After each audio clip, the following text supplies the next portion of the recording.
Hello दोस्तों, a very good evening. कैसे हैं आप सब लोग? मैं भी बहुत ही अच्छी हूँ, ऐसा नहीं बोलूँगी। मेरी तबीयत थोड़ी ख़राब चल रही थी, इसलिए मैं व्लॉग नहीं डाल पा रही थी। और जन्माष्टमी भी हम लोगों ने मनाई बहुत अच्छे से, जिसका व्लॉग मैं बहुत जल्दी डालूँगी। और आप सब लोगों को भी जन्माष्टमी की बहुत सारी शुभकामनाएँ। और अहमदाबाद में क्या है कि बहुत ज़्यादा बारिश हो रही है पिछले 3-4 दिन से। इस वजह से मेरे बच्चों का स्कूल जो है वो बंद था। मेरा ऑफ़िस चालू था, लेकिन कल मैंने भी सीएल ले ली थी क्योंकि बच्चों की भी छुट्टी थी, बारिश भी बहुत हो रही थी। लेकिन मैं आज गई थी और आज भगवान की दया से बारिश भी कम हुई थी। और to my amusement, to my pleasure, मुझे बहुत कम ट्रैफ़िक मिला था, बहुत ज़्यादा जाम भी नहीं था, मतलब अच्छा था। ऐसा लग नहीं रहा था कि बारिश की वजह से जाम हो गया है या सड़कों पर गड्ढे हो गए हैं। Roads were in good condition और मुझे ट्रैफ़िक भी इतना नहीं मिला था। और मैं ना काफ़ी टाइम से ना एक्सरसाइज़ में भी बहुत आलसी होती जा रही हूँ। मुझे भूख बहुत लग रही है, अभी भी मैंने बहुत खा लिया है आके। और ना मेरे को आलस तो बहुत ज़्यादा आता है अब सुबह-सुबह उठने में, एक्सरसाइज़ करने में। ये उम्र का कौन-सा दौर है पता नहीं, या मुझे किसी की नज़र लग गई है। मैंने काफ़ी टाइम से वज़न नहीं किया है, तो मेरा वज़न बढ़ गया होगा क्योंकि मैंने जन्माष्टमी पे भी बहुत मिठाई खाई, अच्छे से खाया। फिर और भी बहुत सारी चीज़ें मैं कर रही हूँ, खा रही हूँ without paying attention to my diet. तो मुझे लग रहा है आई माइट हैव गेन्ड। तो मैं कल वज़न करके आपको बताऊँगी। और एक्सरसाइज़ के मामले में तो ऐसा है कि मैं इतनी आलसी हो गई हूँ अब एक्सरसाइज़ करने में। मेरा कभी मन करता है, कभी नहीं करता। इसका एक रीज़न ये भी हो सकता है कि शायद कैरोलिन गिरवान का ऐप जो मैं यूज़ कर रही हूँ, उसमें अभी कोई ऑर्गेनाइज्ड स्ट्रक्चर्ड वर्कआउट्स नहीं आ रहे हैं। तो दिस में भी वन ऑफ द रीज़न कि मेरा मन नहीं करता, क्योंकि जब आपके पास एक पर्पस होता है ना, आपके दिमाग में क्लियर होता है कि मेरे को कल सुबह जाके ये पर्टिकुलर एक्सरसाइज करनी है, तो आप उसके लिए थोड़ा सा मोटिवेटेड रहते हो, एक्साइटेड रहते हो। लेकिन आजकल क्या है ना कि मैं वो हो गई हूँ थोड़ी सी लेज़ी, क्योंकि मैं समझ नहीं पाती मैं जाके जब मैं करूँ क्या। मैंने कब से 100 पुलअप्स नहीं किए हैं, जबकि पहले मैं हर वीक 100 पुलअप करती थी। तो जब से मैं दिल्ली से आई हूँ, मेरे लिए थोड़ा मुश्किल हो रहा है फिर से पिकअप करना।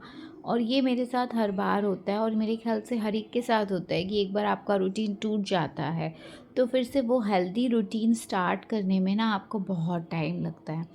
जैसे मैं भी फ्री रहती हूँ, पर मेरा मन नहीं करता वीडियो बनाने का या मेहनत करने का। आजकल वैसे भी मैं द अदर बॉलिन गर्ल पढ़ रही थी, नॉवल बाय फिलिपा ग्रेगरी। जो मैंने आपको दिखाया था वो नॉवल भी मैंने ख़त्म कर दिया, and what A hell of novel that was. It was really very nice, really. आप एक क्लासिक जब पढ़ते हो ना, आपको वाइन की तरह वो चढ़ती है, आपको उसका नशा होता है। And until and unless you put मतलब you finish it, you can not put it down. Similar was the case with that book. तो बुक इतनी अच्छी थी। That was the story of Anne Boleyn and it was a true story कि कैसे वो एक king की मतलब रान उसने हेनरी एट्थ, जो ट्यूडर डायनेस्टी के किंग थे इंग्लैंड के 1530s में, उन्होंने उसको मतलब अपना शी एंट्रेप्ड हिम। वो उनकी कोर्ट में थी and she was the lady in waiting of the queen. Queen जो थी उनकी कैथरीन की, उनकी वो एक दासी थी। तो किस तरीके से उसने राजा को अपने जाल में फंसाया, रानी को डिवोर्स दिलाया राजा से, ठीक है।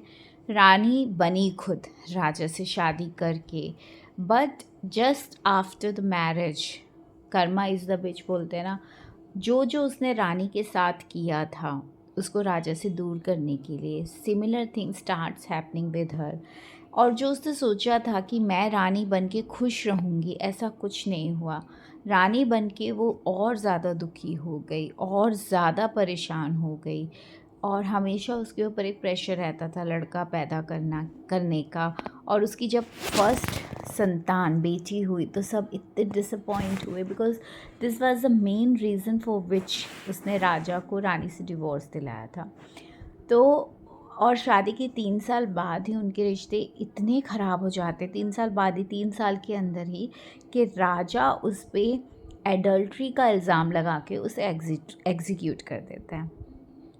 तो this is one of the best story, in fact it's not a story, it's history which I have read in the fictional form. तो कभी कभी कहते हैं ना कि reality is much much stranger then the fiction. तो वो इसको आप पढ़ोगे, वो इवेंट्स जो हैं जो उसके साथ घटती हैं और किस तरीके से पावर के पीछे पागल होती है, किस तरीके से वो कॉन्स्पिरेसी करती है राजा की रानी बनने के लिए और उसके बाद भी वो खुश नहीं रहती। In fact she gets executed by the king. तो बट नॉवल इट वाज। मैंने कल फिनिश किया और मैं यही सोच रही थी, तो मैं आप लोगों को रिकमेंड करूँगी कि आप ये नॉवल ज़रूर पढ़ें। और अगर आपको इस पे ना मूवीज़ भी बन चुकी हैं, the other boy and girl movie भी है। I haven't seen that movie, पता नहीं, क्योंकि मूवी में क्या, you can not take imagination liberty. आपको आपके हाथ, आपकी मतलब आप बन जाते हो बजट में, या फिर कई बार कि जो बंदा इमेजिन कर रहा है उसको कैसे दिखाए। तो लेकिन जब आप नॉवल पढ़ते हो ना, तो इमेजिनेशन इज़ अनलिमिटेड। तो मेरे ख्याल से book is far better than any kind of TV series और एनी काइंड ऑफ मूवी। तो मैंने बुक पढ़ी है एंड बहुत ही अच्छी बुक थी, बहुत मोटी बुक थी, मैंने आपको दिखाई थी। और मुझे फिलिपा ग्रेगरी इतनी अच्छी लग रही है ऑथर कि अब मैं उसकी दूसरी नहीं शायद ही तीसरी, द रेस्पेक्टेबल ट्रेड स्टार्ट कर रही हूँ। पहले ही मैंने उसकी पढ़ी थी 3 क्वींस 3 सिस्टर्स, फिर मैंने पढ़ी the other boy and girl, और अब द रेस्पेक्टेबल ट्रेड मैं पढ़ रही हूँ। तो बस यही सब कुछ चल रहा है लाइफ में। तो कल मैं ब्लॉग भी डालूँगी जिसमें मैंने जन्माष्टमी कैसे मनाई वो दिखाऊँगी। वैभवी का परफॉर्मेंस आपको दिखाऊँगी। वैभवी ने बहुत अच्छा परफॉर्म किया था, जबकि जन्माष्टमी में बहुत सारे परफॉर्मेंस कट शॉर्ट हो गए थे क्योंकि ड्यू टू हैवी रेन, बहुत हैवी रेन थी, तो बहुत कम परफॉर्मेंस हुए थे, लेकिन जितने हुए बहुत अच्छे हुए। कीर्तन में बहुत मज़ा आया था। तो दोस्तों, आज के व्लॉग में इतना ही। अब मैं आपको मिलूँगी नेक्स्ट व्लॉग में। और मैंने बहुत टाइम से अपना जिम व्लॉग भी नहीं डाला, तो होपफुली कल मैं आपके साथ अपना जिम व्लॉग शेयर करूँगी। कल मैं अपर बॉडी करूँगी, ओह सॉरी, और हो सका तो कल मैं 100 पुलअप भी करूँगी, ये मैंने सोचा है, क्योंकि मैंने काफ़ी टाइम से पुलअप्स नहीं किए हैं। मैं बहुत ऊटपटांग खा रही हूँ, डाइट पे ध्यान नहीं दे रही हूँ। तो I have to get out of this vicious circle, क्योंकि एक बार ये सर्कल शुरू हो जाता है ना, आपका मन नहीं करता, फिर आप उसको चलो छोड़ो छोड़ो छोड़ो करते करते ना, फिर आप उसी का एग्जाम्पल लेके नेक्स्ट टाइम छोड़ोगे कि एक बार पहले भी तो छोड़ा था, क्या हुआ। ऐसा नहीं होना चाहिए। Consistency is the key to everything. अगर आपको अपने अंदर चेंज लाना है, अगर आपको अपने जीवन में अच्छा बदलाव करना है, तो you will have to be consistent. तो इसके लिए चाहे मन हो या ना हो, आपको उठना है जल्दी। आपको सोचना ही नहीं है मेरा मन है या नहीं, बस टाइम हो गया, मुझे उठना है, मुझे ये करना है, and you will sail through, I promise.